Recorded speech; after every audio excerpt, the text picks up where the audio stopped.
Assalamualaikum warahmatullahi wabarakatuh. Salam sejahtera untuk kita semua. Doa terbaik untuk sahabat Teras Cinta dimanapun panjenengan berada. Saya sering melihat dan saya yakin sahabat Teras Cinta atau siapapun dari jenengan yang baru saja menemukan channel ini pun sama. Apa? Menyaksikan dan merasakan bahwa ternyata di balik penghormatan orang itu yang melatar belakangi ternyata berbeda-beda. Ada orang yang menghormati orang karena ilmunya. Ada orang yang menghormati orang lain karena jabatannya. Ada juga orang yang menghormati orang lain itu karena kedermawanannya, karena ketokohannya, karena kekayaannya, yang itu sifatnya adalah kepentingan.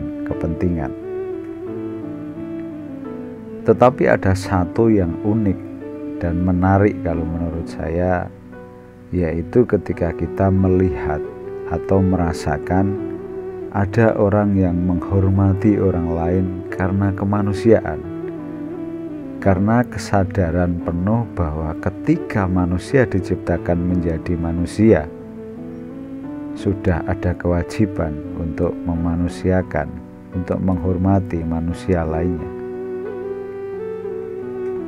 Sadarkah kita bahwa kadang-kadang di dalam diam kita sekalipun terkadang kita terjebak dengan perasaan-perasaan kita merasa lebih tinggi ilmunya, lebih paham dari orang lain, lebih kaya dan lebih segala-galanya dibanding orang lain. Saya Teras Cinta, respect untuk jenengan semuanya. Wassalamualaikum warahmatullahi wabarakatuh. Rahayu.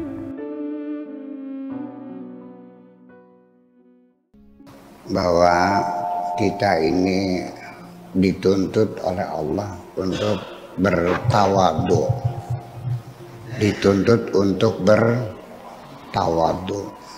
Tawadhu itu apa sih? Tidak sombong, menghormati orang lain, ya, tidak bangga, tidak menyakiti orang lain, ya, rendah hati. Sudah saya katakan bahwa tawadhu kita ini seringkali orang tidak sadar. Anda belum tawadhu, Anda baru berpura-pura tawadhu. Terbukti apa?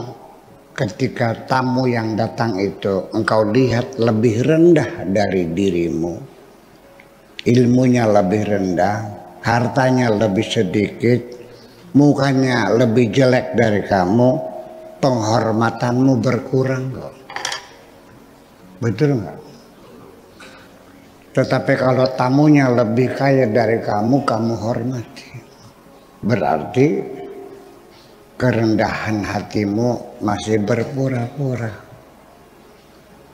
Makanya di sini sabda Rasulullah sangat tepat sekali. Wa man tawadha'a lillah. Jadi tawadhu itu bukan merendahkan hati kepada orang lain, tapi untuk Allah. Jadi baru tawadhu kita ini sejati apabila diperuntukkan Tuhan kita, rendah hati kita kepada Allah. Artinya apa? Kita rendah hati itu ketika kita sudah tidak melihat kehebatan siapapun kecuali kehebatan Allah. Ketika kita sudah tidak melihat kedermawanan siapapun kecuali kedermawanan Allah. Kita tidak melihat kebesaran siapapun, hanya kebesaran Allah. Baru tawadhu'mu itu sejati yang sebenarnya. itu persoalannya. Dan kemudian rendah hati, menghormati semua orang. Dasarnya apa? Yang kita hormati secara ini adalah dasarnya kepada manusia. Allah menitipkan kepada kita supaya menghormati manusia. Manusia, M-A-N-U-S-I-A, manusia, bukan menus, tapi manusia. Kalau menus ceritanya lain lagi ya. Dengan tidak membedakan yang kita hormati apakah cantik apakah tidak, semuanya kita hormati dengan tidak membedakan apakah orangnya itu kaya atau miskin, semuanya kita hormati. Yang datang itu orang alim atau orang goblok, semuanya kita hormati. Seorang yang soleh apa toleh, orang yang soleh apa pendosa, semuanya kita hormati. Nggak ada urusan kamu ngorek-ngorek dosa orang lain kok. Yang penting kamu lihat manusia, hormatilah. Dengan tidak melihat warga negaranya apa, dengan tidak melihat perbedaan agamanya apa, nggak ada urusan. Ini yang ingin saya sampaikan. Kemanusiaan yang universal itu adalah yang tidak membedakan suku, agama, ras, warna kulit, agama dan sebagainya. Karena Allah juga menyuruh kita untuk hormat manusia sejak awal. Sejak kapan? Sejak manusia bentuknya sempurna. Ketika Allah sudah menyempurnakan bentuk manusia di dalam perut ibu, dalam perkembangan embrio manusia itu bertahap, setiap minggu, setiap hari itu ada pertumbuhan perkembangan ya, sampai gambarnya itu sempurna, udah kelihatan matanya, hidungnya, ya mulutnya, kupingnya, jari-jari tangannya, jenis kelaminnya laki perempuan, semuanya sudah kelihatan semua. Itu dikatakan wa idza sawaituhu, dan setelah kusempurnakan bangunannya pada usia 4 bulan, wa nafakhtu fihi mir ruhi, dan aku tiupkan ke dalamnya dari rohku. Nah, baru ketika janin itu berusia 4 bulan, baru dia punya roh kemanusiaan. Adapun ketika masih berbentuk zigot, berbentuk embrio, berbentuk sperma, berbentuk ovum, iya memang ada kehidupan. Sperma bergerak enggak? Kayak kecebong kok, iya kan? Hidup enggak? Ada rohnya enggak? Ada, tapi rohnya roh kebinatangan, bukan roh kemanusiaan.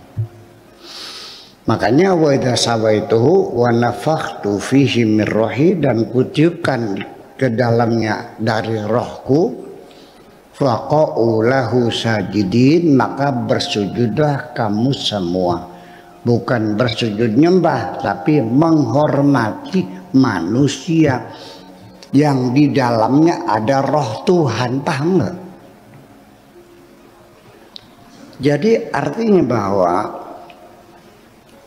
ada roh di dalamnya itu, sesungguhnya bukan kamu saja nggak paham, malaikat pun nggak paham, iblis pun nggak paham kenapa disuruh bersujud kepada Adam, karena mereka melihatnya bentuk zahirnya, jasadnya yang terbuat dari tanah, di dalamnya nggak tahu. Andaikan saya kasih kamu berlian sebesar ini, mau nggak? Mau nggak? Kalau saya masukkan ke kohenya sapi, telepong sapi, saya masukkan, saya kasihkan ini buat kamu, mau nggak? Tapi kalau kamunya tahu di situ ada berlian, mau nggak? Ya itu dia masalahnya. Jadi situ pun para malaikat membantah. Ataj'alu fiha man yufsidu fiha wa yasfiku dima wa nahnu nusabbihu bihamdika wa nuqaddisu lak. Mereka nggak tahu. Baru Allah tampilkan talenta Adam itu, wa'allama Adamal asma'a kullaha. Setelah pintar, ya kan, diadu, dipersandingkan dengan malaikat, ya kan, disayembarakan, diajukan pertanyaan-pertanyaan, ternyata malaikat tidak ada yang bisa menjawab. Adam bisa menjawab. Baru mereka sadar, oh kalau begitu potensi manusia luar biasa. Kan begitu. Jadi pertanyaan saya, ketika manusia sejak masih janin di dalam perut ibu, sudah ada agamanya belum? Sukunya, warna kulitnya, namanya. Setelah lahir pun yang diperoleh itu warga negara dulu. Lahirnya di Indramayu, ya saya menjadi warga negara Indonesia. Tapi saya menjadi muslim 15 tahun kemudian. Setuju nggak? Anak kecil wajib beragama nggak? Enggak dong. Dua syaratnya, akil dan balik. Ketika saya umur 15 tahun baru saya beragama Islam. Terus jadi masalah apa? Oke, itu satu. Jadi tidak membeda-bedakan. Kita tawadu dalam arti sekaligus merendahkan diri, hati, merendahkan hati, bukan rendah diri ya, rendah hati, merendahkan hati kita, menghormati orang lain. Itu satu pasang. Merendahkan hati, menghormati orang lain. Menghormati orang lain, kalau kita tidak merendahkan hati, ya sombong juga. Orang yang jiwanya sombong tidak akan mampu menghormati orang lain. Percaya nggak? Ketika di hatimu ada kesombongan, bagaimana kau bisa menghormati orang lain? Ada orang lain pakai jam Rolex, boro-boro kamu nyanyi, aduh jamnya bagus banget kamu nih. Enggak, masih bagus juga jam saya kok. Ada teman datang hafal Quran, ponakan saya juga hafal Quran dari kecil. Mobil kamu apa? BMW. Mobil saya mah itu Bugatti, Rolls Royce. Bisa begitu. Orang yang sombong sulit menghormati orang lain. Jadi ini satu paket, rendah hati dan menghormati orang lain. Paham nggak? Oke. Tawadhu lillah semacam itu. Akan tetapi muncul di pengajian-pengajian kita, di mimbar-mimbar oleh para ustadz, para mubaligh. Jangan memulai salam kepada orang Nasrani dan Yahudi. Nggak boleh. Assalamualaikum nggak boleh. Bingung nggak? Bingung nggak? Hadisnya ada di Sahih Muslim. Hadisnya hadis Sahih. La tabda'u al-yahuda wan nasara bisalam. Jangan memulai assalamualaikum, nggak usah dimaja. Kalau mereka mulai tidak boleh jawab. Kalau jawab, kata mereka, saya juga mendengar sih, saya buka YouTube mereka nih. Jawabnya bukan waalaikumsalam, waalaikum. Nggak udah ada salamnya. Karena mereka tidak selamat, ngapain doakan selamat? Gitu alasannya. Nah ini yang menjadi masalah, perlu kita bicarakan pakai rasional, pakai otak.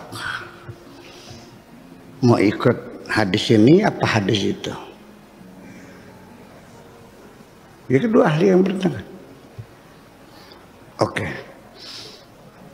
Malah hadis itu diteruskan lagi. Wa idza ra'aitum ahadahum fi tariqin, apabila engkau ketemu dengan salah seorang mereka Yahudi dan Nasrani di jalan, fadtarruhu, desaklah dia ila adyaqihi, supaya dia lewat jalan yang paling sempit. Ketemu Yahudi, suruh nginjek comberan sana.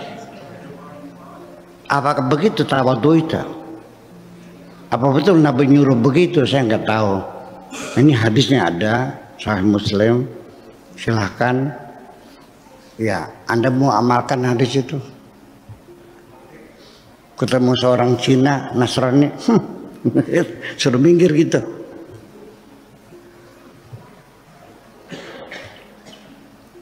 Ada lagi di kitab kuningnya ada, saya baca. Saya juga dulu terindoktrinasi seperti itu. Apa aja? Terindoktrinasi. Waktu itu tapi waktu itu sudah berontak, ya masa agama begitu? Masa agama begitu? Cuma ya nggak berani ngelawan, barangkali digebuk soalnya.